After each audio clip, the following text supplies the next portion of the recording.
ចូលស្តុកថ្មីមួយគ្រឿងទៀតហើយបាទប្រភេទប្រើម្សៅបងប្អូនណាកំពុងមិញដែលចង់បានប្រភេទម្សៅបាទឥឡូវចូលមួយគ្រឿងទៀតហើយខ្ចីញាក់តែម្ដងមួយគ្រឿងនេះប្រភេទត្រៃតនបងប្អូនណាបាទលេងចង្គៀងគួចលេងអីមកឆ្ងាញ់ស្លាត់លេខការ៉េ8បាទ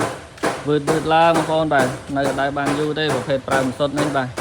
មាន1ចេញ1មាន2ចេញ2បាទនៅខាងក្នុងស្អាតកប់សេរីហ្មងបាទក្លុកកលៀតអីខ្ចីញញចឹងទ្វាអីនៅសេនរបស់គេបងប្អូនណានេះប្រយោជន៍សេន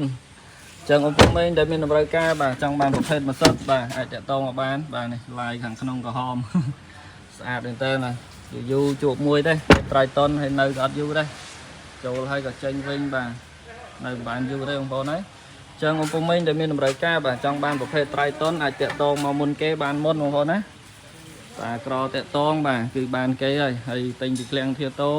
ធានាតឡានស្អាតជូនបងប្អូនណាធានាម៉ាស៊ីនប្រអប់លេខធានាឡានអត់កាត់តស្ងោដូរពណ៌ហើយសរសេរกระดาษធានាជូនត្រឹមត្រូវបាទនេះស្អាតអូពុំមីងដែលអត់ចេះមើលឡានបាទក៏អាចមកទិញនៅធីអូតូបានដែរធានាតឡានស្អាតធីអូតូកាត់ចូលបាទសើឡានខ្ចីញាក់តែម្ដងទិញចូលសើឡានស្អាតបងប្អូនណាពង2កាពីតាសម្រាប់ពុំមីងដែលគាត់ធ្វើស្រែធ្វើចង្ការបាទចុះស្រែចូលចង្ការគឺបានពង2យើងជាប់ភុកផុងហើយបានកាពីតាបាទយើងវាយចូលទៅរួចនៅខាងមុខបាទកាចញាក់តែម្ដងចឹងពុំមីងដែលមានតម្រូវការបាទកុំភ្លេចតាក់ទងមកទាំងអស់គ្នា